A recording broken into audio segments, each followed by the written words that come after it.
हे what's up guys, welcome back once again. तो आज की कहानी एक रहस्य के ऊपर है जिसे हर कोई सुलझाना चाहता है, लेकिन इसी चक्कर में 54 लोगों ने अपनी जान गंवा दी।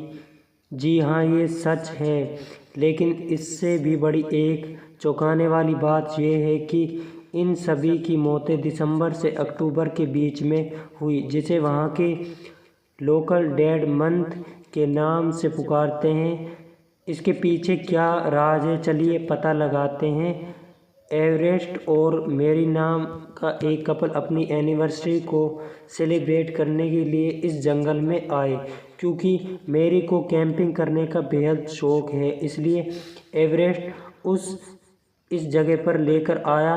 और मैं आपको बता दूं कि आज तारीख है दिसंबर। खैर, यहाँ मेरी को जंगल के बीच में ग्रीन लॉकेट मिलता है, जो उसे इतना पसंद आया कि उसने उसे अपने गले में पहन लिया, बिना ये सोच के अंजाम इसका क्या होगा। वो बहुत खुश थी। अब डिनर के बाद एवरेस्ट स्मोक करने के लिए बाहर जाता है। इस दौरान उसे थोड़ी दूरी पर एक चमक सी दिखाई देती, जिसे पता लगाने के लिए वह उसके करीब गया तो देखा कि वहाँ कुछ अजीब सी चीज़ें आपस में बातें कर रही है। जो देख एवरेस्ट की तो पेट गीली हो गई और इसी चक्कर में उसे हल्की सी आवाज़ भी निकल गई। इसलिए वह फ़ौरन भागकर अपने कॉटेज के पास गया कि तभी उसे वहाँ मेरी दिखी, जो कि बड़े ही अजीब तरीके से रो रही थी। पर इससे भी अजीब ये था कि वह बार बार ये कह रही है कि वह मेरे अंदर है, वह मेरे अंदर है। यूं सुन एवरेस्ट कुछ समझ नहीं पाता कि इतने में कोई बड़ी सी चीज़ जंगल के अंदर से आती और मेरी को खींच कर ले जाती। अब इतने में वह कुछ कर पाता कि किसी अनजान चीज़ ने उस पर हमला कर दिया और खेल ख़त्म कर दिया। तो कुछ इस तरह से इस कहानी का इंट्रो था। देखते हैं आगे अब क्या होता है।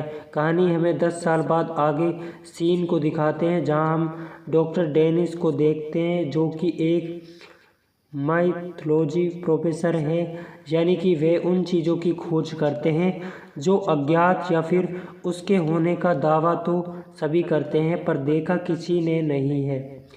यहाँ वो कुछ स्टूडेंट के साथ आए, जिसमें लिली भी है, जो कि एक फ़ोटोग्राफ़र है जिसे अपना एक प्रोजेक्ट पूरा करना है, इसलिए वे उनके साथ आई है। सभी कार से फॉरेस्ट बीच में जाते हैं। इस दौरान लिली क्रिस से कहती है कि तुम्हें इजाइबेल को छोड़ देना चाहिए, क्योंकि वे तुम्हारे टाइप की नहीं है। दरअसल दोस्तों, क्रिस काफ़ी सॉफ्ट किस्म का लड़का है, उसकी कोई बुरी आदतें नहीं है उसके अंदर। लेकिन वही दूसरी ओर इजाबेल, उसकी बहुत ही लॉन्ग हिस्ट्री है जो शायद लिली को पता है, इसलिए वह उसे वार्न कर रही है। पर क्रिस उसकी बातों पर ध्यान नहीं देता और अपना काम से काम रखता है। ये अब लोग जंगल के मिडिल में बने एक कॉटेज को रेंट पर ले लेते हैं, क्योंकि इन्हें यहीं पर समय बिताना है। लेकिन कॉटेज का ओनर इन्हें चेतावनी देता है कि तुम्हें अभी यहाँ नहीं रुकना चाहिए, क्योंकि ये महीना श्रापित है। यानी कि डेड मंथ, यहाँ कुछ ऐसी चीज़ें होती है जो कि इंसानों की, यहाँ कुछ ऐसी चीज़ें जो इंसानों की सुगंध को भाप लेती है। लेकिन इनमें से किसी को उसकी बातों पर यकीन नहीं था। ये उसकी बातों को अनसुना करके कॉटेज को रेंट पर ले लेते हैं। पर जाने से पहले ओनर उन्हें एक और सलाह देता है, हो सके तो रात में बाहर मत निकलना। यहाँ हम आपको बता दें कि ये वही कॉटेज है जो कि हमने कहानी की शुरुआत में देखा था। अब आराम करने के बाद डॉक्टर डैनी सभी को इस जंगल की कुछ अनसुलझी कहानियों के बारे में बताना शुरू करते हैं, जिसमें थी बिग फुट स्टोरी, जो कि ईस्ट अमेरिका में काफ़ी मशहूर। डॉक्टर का कहना है कि वे साल में बहुत ही कम बार बाहर निकलता है, लेकिन जहाँ तक मेरा मानना है तो ऐसी कोई चीज़ नहीं है, क्योंकि ये सिर्फ कहानियाँ हैं, ना कि सच्चाई। अब इसके बाद वे सभी ट्रक के ऊपर चलने को कहते हैं, लेकिन उनके स्टूडेंट उसकी बातें कहाँ मानने वाले थे। उस ट्रैकिंग के रास्ते को छोड़कर एक रॉन टर्न से लेते हैं, जो उन्हें कहीं और लेकर जाने वाला है। उधर लिली भी अपनी फ़ोटो को क्लिक करने के लिए जंगल की ओर अंदर चली जाती है, जहाँ उसे एक अनजान शख्स मिलता है जिसके कपड़े थोड़े गंदे और एक आँख फूटी है। क्या आप लोगों ने इस शख्स को पहचान लिया?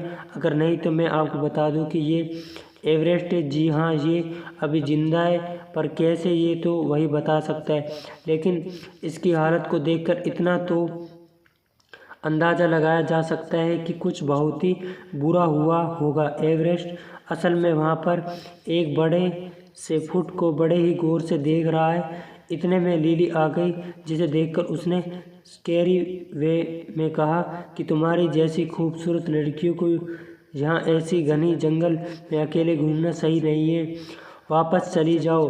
लिली को ये थोड़ा पागल लगता है, इसलिए वे अपना रास्ता बदल लेती है। वो वहीं क्रिस को एक रेयर बोर्ड दिखाती जिसका वे पीछा करने लगता है।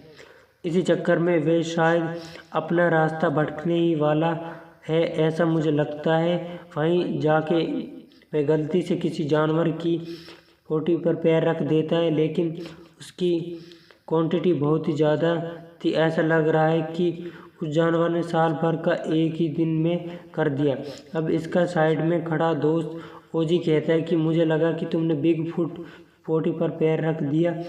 ये कहकर वे खूब हंसता है।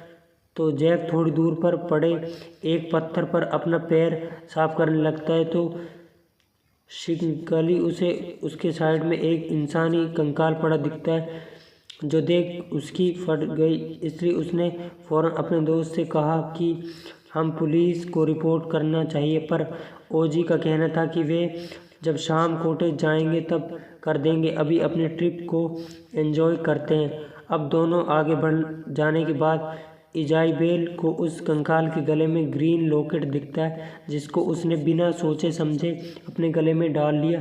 क्या आपने भी इससे पहले इस ग्रीन लॉकेट को कहीं देखा है?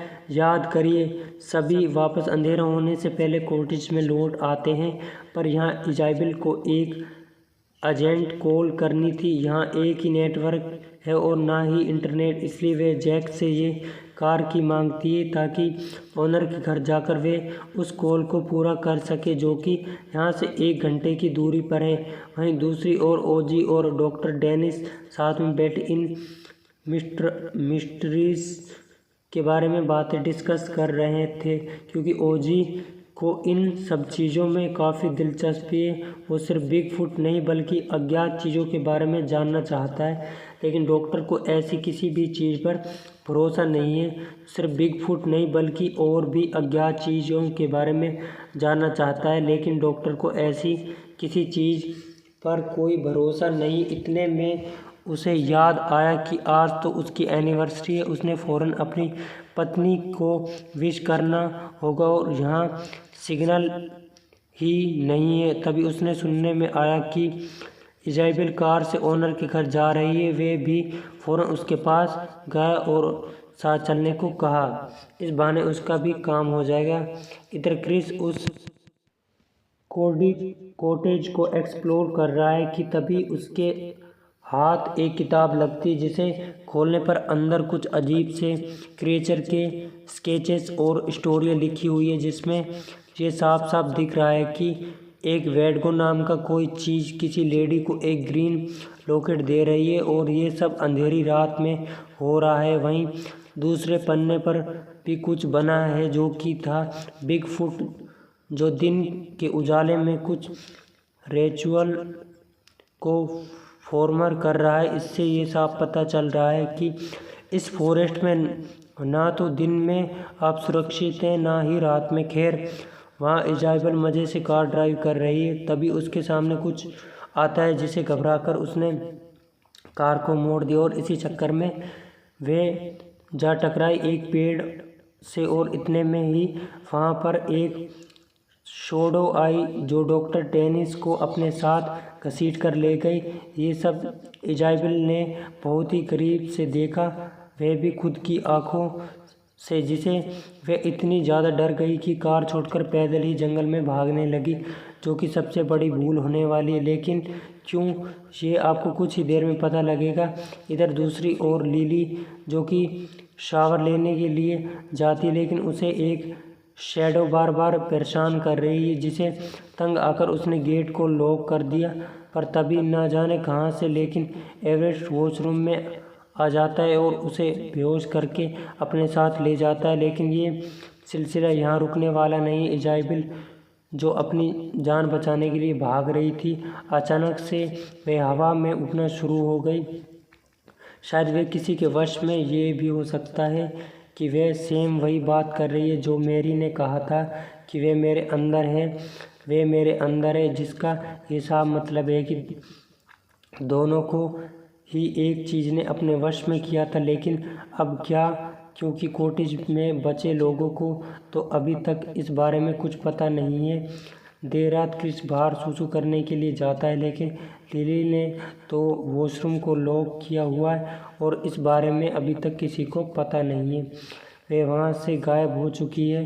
खैर, हम आते हैं क्रिस पर, जो बड़े ही आराम से टॉयलेट कर रहा है कि तभी उसे पर बिगफुट ने हमला कर दिया। फिर क्या हुआ किसी को पता नहीं। उजाला होने पर हम लिली को देखते हैं, जिसे एवरेस्ट ने बंदी बनाया हुआ है, या वे उसे सॉरी कहता है क्योंकि उसका मोटिव उसे पर चोट पहुंचाने का नहीं।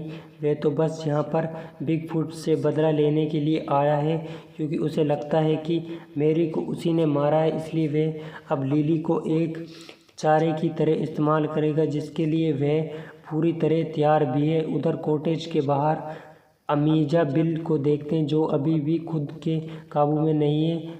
जैक और ओजी बाहर आकर फ़ौरन उस डॉक्टर के बारे में पूछते हैं, पर वे कोई जवाब नहीं देती। इतने में इन्हें क्रिस की चीखने की आवाज़ आती है, जिसको बिगफुट ने झाड़ियों में छुपा दिया। शायद वे बाद में खाने का सोच रहा होगा, लेकिन इससे पहले उसके दोस्तों ने उसे बचा लिया। लेकिन वापस आते समय इजाइबल ऊपर की ओर इशारा करती है, जहाँ डॉक्टर डेरिस की लाश थी, जिन्हें बड़ी ही बुरी तरह से मारकर लटका दिया गया।